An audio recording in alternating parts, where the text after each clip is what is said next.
From 14 News, this is Touchdown Live in the Huddle, your live streaming pregame football show. Sponsored by Chick-fil-A West Evansville. Delivery from us to you. Order ahead through the Chick-fil-A app.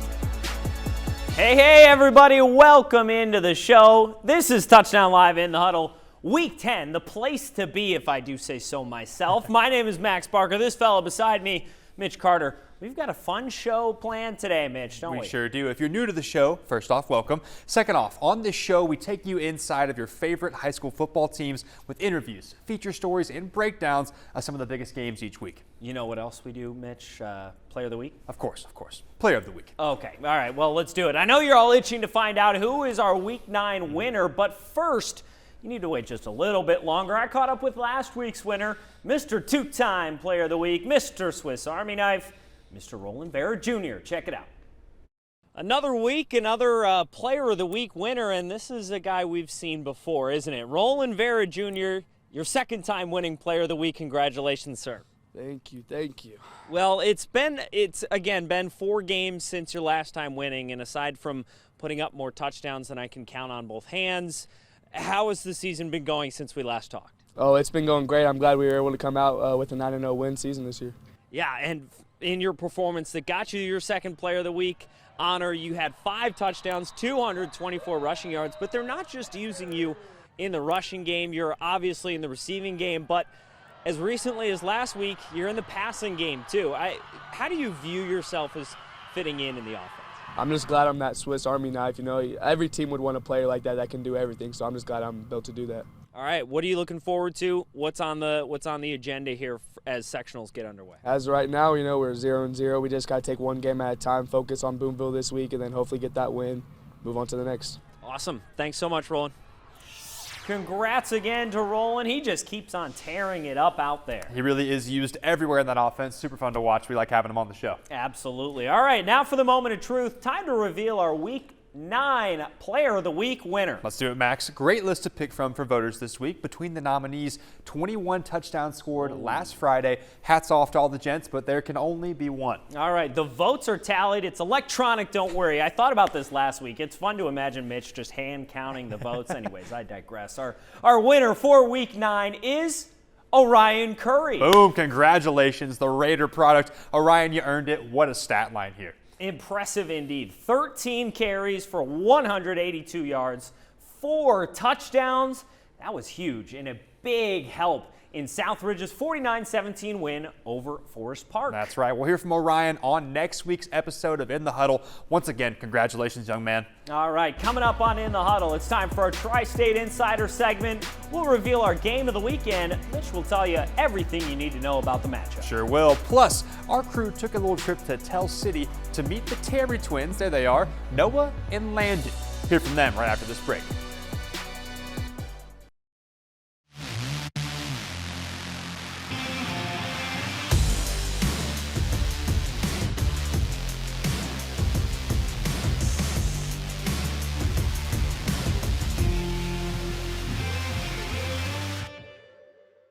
Welcome back to In the Huddle. If you're one of our returning viewers, you know exactly what time it is. We do it every week. Mitch has played a lot of ball in his day, so not only is he my co-host, but he also functions as our Tri-State Insider. That's right. I've been fortunate to be around a ball a bit in my life, and I'm even more fortunate now to be able to make a job out of talking about the teams and communities that I've gotten to know so well. Nothing better than that. Communities you know well, huh? Well, a little foreshadowing about our game of the week, perhaps? We'll have to see about that. Hang on. All right. Hang on a bit. We'll get there. If you're new here, this is where we break down our Touchdown Live game of the week. We'll talk about the biggest plays, who to watch out for, and of course, as always, we'll finish it up with Carter's Call, where he picks who's coming out on top. That's right. 7-2 during regular season play here in the Hoosier State. That's like 78%. That'll get you in the Hall of Fame. Absolutely. Absolutely. Well, before we talk Hall of Fame introductions, I'd say the people have waited long enough. Let's jump right in here. Who's our game of the week? Where are we going, Mitch? We're heading out to Enloe on Friday night, looking for a star-studded matchup between the Jasper Wildcats and the Bossy Bulldogs. 2 teams that met earlier this season with the Wildcats taking it in a shootout, 56-34. Right. For Jasper, you've got Coach Tony Lewis leading his 6-3 squad, featuring some hammers on the offensive side of the ball. They've had a lot of success on the ground this season with guys like Carter Holsworth, Signal caller Max Buell has looked tough in his mix of options and opportunities to air it out over the top. That's right. Let's talk Bulldogs for a second here. Coach Mullen's squad sitting at 3-6, but don't let it fool you. A couple of close ones in there. We just had him on the show a few weeks back. You know him. You love him. Quarterback Elijah Wagner is lightning in a bottle. We know what he can do on the field. You've also got guys like Tizon Tomlinson and Aaron Fanat keeping things moving through the air and on the ground. All right. We know these two can score points. So what are we looking at on the defensive side of the ball? How do you go about stopping them? Well, that's the trouble, right? For Bosse, Wagner's got almost 2,000 passing yards with over 1,500 on the ground. For Jasper, Holsworth sitting at over 1,200 yards on the ground with 15 tugs, not to mention what Butel's been able to do through the air. Actually, right quick, let's check out Jasper here. Let's take it back here to Week 8 in the Wildcats matchup against the North Huskies. Now, we just talked about him. Carter Holsworth takes off on that quick handoff there, and it's nothing but pay dirt right there. He's out of there. He's quick. 52 yards, yes he is, for the Wildcats touchdown. That's been a common sight this season. Speaking of common sights, here's another senior we had our eyes on. Caden Ernie takes the ball, actually loses the cameraman. He's bobbing and weaving against Mater Dei here before big dogging his way in right there, reaching for the end zone. Wildcat on Wildcat crime, my goodness. A lot of dogs in that team. A lot of boys know how to score the football. Absolutely. So if you're Bosse, then what's the game plan? That's right. Well, you got to hang tough in the box. Simple as that. They'll do quick hits to an up back all night if you let them. We've seen that. We saw Holsworth do it right there. They will shoot right through the A and B gap. They also like their jets and their outside zone type schemes, pitches, triple options, that sort of stuff. Rightfully so. They've got speed and it's worked for them. Makes sense. Well, we know Bosse has speed too, though. No doubt about that. Absolutely. And if I'm the Bulldogs, I think I like my odds more making them kind of work outside. I like my odds more chasing them down than I do if I'm struggling all night to kind of stuff it up the middle. Making things happen on offense is Jasper every week, every Friday night.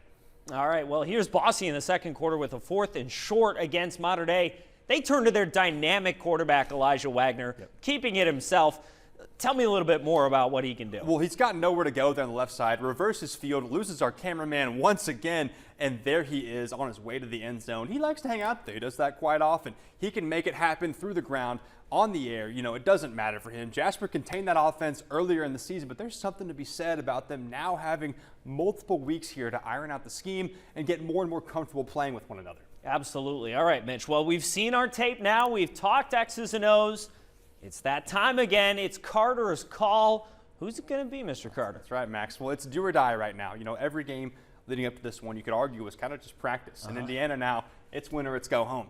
For Jasper, you've got your dogs on offense in Butel, Ernie, Holsworth, Tyler Atkins, and Mitchell, nice name, Leinenbach, leading that defense with multiple picks this year. There was one right there against Wrights. For Bosse, the always dynamic Wagner complemented by their other offensive weapons and the defense that's coming off a solid performance against Harrison, only letting up 13 points. So, Friday night, I'm expecting to see both the squads here landing on the line. They took the L earlier in the season, but will Elijah Wagner have enough up his sleeve to pull out the sectional win in his senior year? Now, I struggled with this one a lot. Yeah. I was at my desk, hitting the keyboard, thinking about it. I went back and forth probably 4 or 5 times, but everybody loves an underdog, and so do I. I want those Bulldogs on Friday night.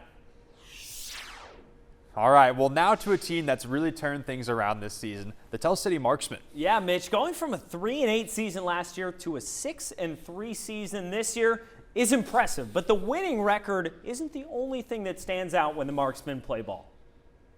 When you watch a Tell City football game, it's tough to miss the big bruising running back breaking tackles across the field. But it's not just one of them doing that. There's two. They're just big, physical football players. So who are these guys and why are their play styles so similar? We have to meet them to find out. My name is Landon Terry. I'm Noah Terry, And we're the Terry twins. Their parents, Logan and Brittany, knew there was a competitive spark from the beginning during second-grade flag football.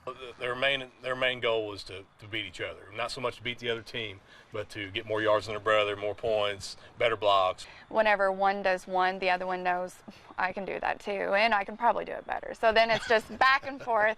With all that competition, it may not have been the best idea to ask who's stronger, Okay, depends a lift. but why not poke the bear? He has a 10-pound higher bench. I have a 10-pound higher squat, and we have the same power clean. So it depends which one you want. But all of that competition is what makes these boys better. We build off each other, and it's the reason why we're not becoming complacent and staying stagnant. Every week we're trying to get better. It helps never takes a play off because you never want to have the other one do better. So you always got to block harder, run harder, never take a play off. And at the end of the day, it's all love, an unbreakable bond. Before we leave, though, their dad did say they had one difference. Could the boys guess what it was? Probably I'm the better looking one. Oh. Okay. He probably said he's a harder worker. The answer, after a moment to think? About 10 pounds. Coming up on In the Huddle, don't go anywhere. We've got an interview with both head coaches for our game of the week. We'll dig into their game plans when we come back. Plus, I'll take you into my time travel machine here and look back at some of the best plays from Week 9 over at the Telestrator. We'll be right back. Welcome back in, everybody. So we've had our breakdown with Mitch, but as we say at the beginning, there's no better way to break down these games than by going into the minds of the head coaches. So first up, Jasper. The Wildcats, as we mentioned in meeting number 1, got the upper hand over Bosse, but since then, the Bulldogs have settled into a much better offensive stride while their defense finds their rhythm as well. Mitch and I harped on it during Insider, but head coach Tony Lewis knows just as well as everyone else their game plan has to start with slowing down one man. Well, I think, Bosse, obviously the first thing that comes to mind is Elijah Wagner. He had over 500 yards and 6 touchdowns last week against Harrison. He's a dynamic player. They have a dynamic offense. They have a lot of athletes around him, but he obviously is the engine that makes that whole offense go. As we told our kids, throughout film sessions and throughout this week in practice, it's scramble drill times 10. Over to Bosse, the Bulldogs, it's a chance for them to get revenge after falling to the Wildcats early on in the season in an offensive battle, 56-34. Head coach Stephen Mullen knows they need to use the time they have this week to look back on the film and get better. A familiar opponent again, so we can kind of go back and watch what we did wrong defensively last time and some of the things we messed up offensively as well. Kind of seeing what maybe worked for other guys that, might have had success against Jasper, stopping that triple option. And, it's a hard offense to stop. You have to be disciplined and know your roles. So that's our biggest teaching moment, these next few days. Make sure to tune in to 14 News at 4, 5, and 6 on Friday. I'll be live at Enloe Field as we will talk impact players and more keys to the game. But for now, it's time to head over to the Telestrator. Mitch? Well, thanks, Max. It was a great end to regular season play here in the Hoosier State last week. Still watching Illinois and Kentucky as they edge closer and closer to the playoffs. But starting out here, let's head east to Perry County. Now, Tell City's been playing really, really well. Marksmen heading into this contest were 5-3, hosting 3-5 South Spencer. Tell City led, you met them, you know them, by the Terry twins, Landon and Noah. Let's go ahead and roll it. Now, time running out in the first quarter here, and Tell City hands it off to Noah Terry, fakes out the camera. Watch him run here. Let's actually stop right there. You can see he's dragging number 60, looks down at him and says, "Weight room, come on now," dragging him through the field. You thought he was a twin? No, he was a triplet. Actually absorbed the third kid in the womb. All the power straight to those legs, baby, straight to those ham hocks, dragging him. And let's go ahead and roll the clip here. I'll clear this out and watch as he dribbles number 60's head off the grass here on the run and keeps it going here. And he's getting loose down the left sideline. He will outrun everybody to the end zone. And Tell City goes on to win it with the help of him, 55-15 over South Spencer. Now, moving on, headed up to Bundrant Stadium with a rivalry, this one for the Northside Trophy as it's Central taking on North. The Bears hoping to avoid a second straight winless regular season.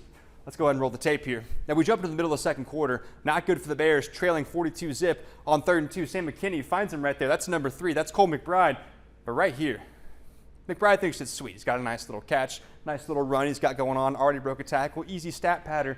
But right there, Devin McBain is lurking, hand in the air. You can see he's got a little shark fin on him there, looking like a predator out there. Talk about an effort play here. Let me get rid of all that. There is no quit in this young man's game. Go ahead and roll it there. You can see the hands already up. Watch as 14 actually peanut punches the ball out right here, pushes 3 out of the way and grabs the own fumble recovery. Great play, young man. Get up and celebrate with the dogs. So excited, almost lost the ball. Wouldn't be enough, though, with North ending up pulling it out 72-zip. Got to give a shout-out to my boy number 50 right here. Getting the pom-poms out during the game is nasty work, especially with the neck roll. But good hair, though.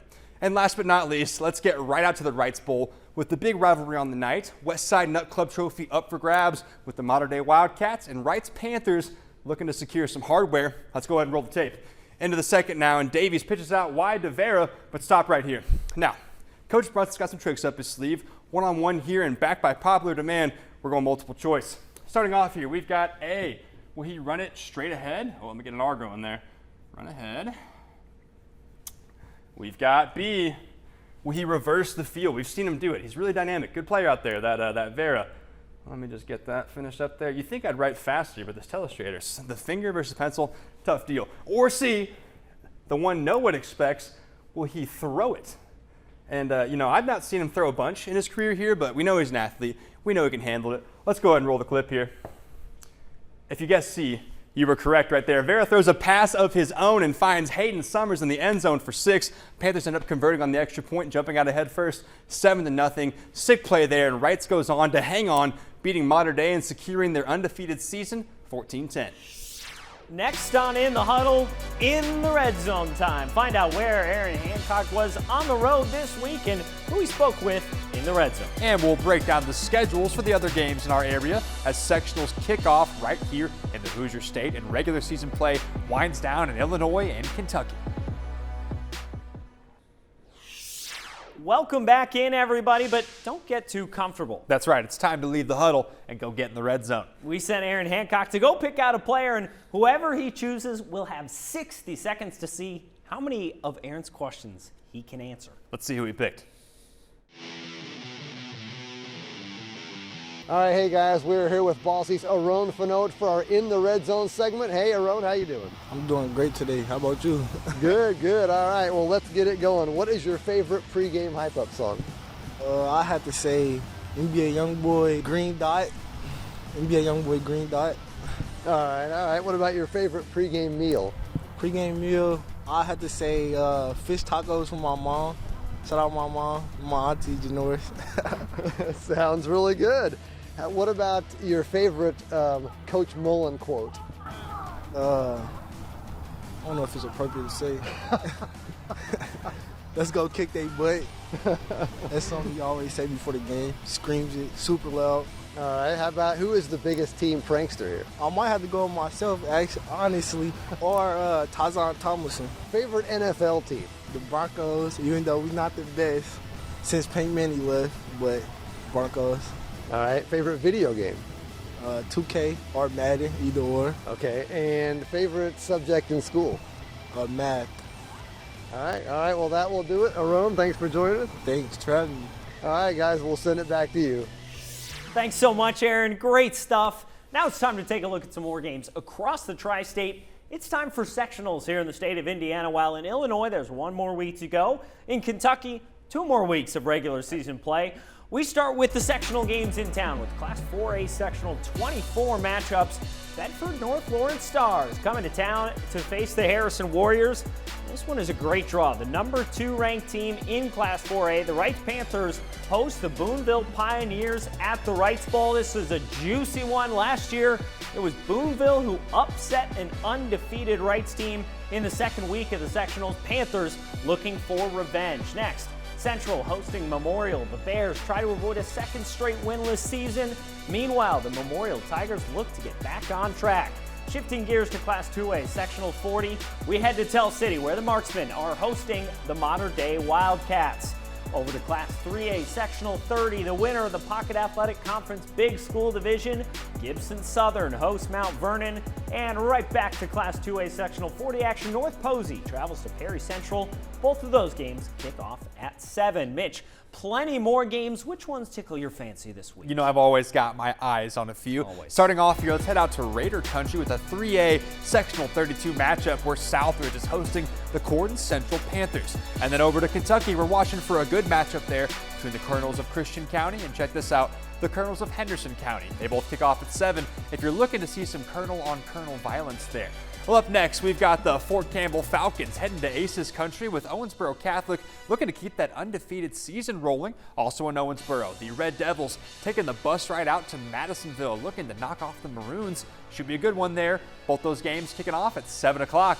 And last but certainly not least for me, you've got the Union County Braves hosting the Webster County Trojans. Union County, another one of our undefeated teams, looking to move into double-digit wins on Friday night. Interesting there. And in Illinois, Mount Carmel hosting Lawrenceville. We've watched those Golden Aces all season long. Excited to see if they've got what it takes to knock off the Indians. Both teams 7-1 there, and both those games kicking off at 7 p.m.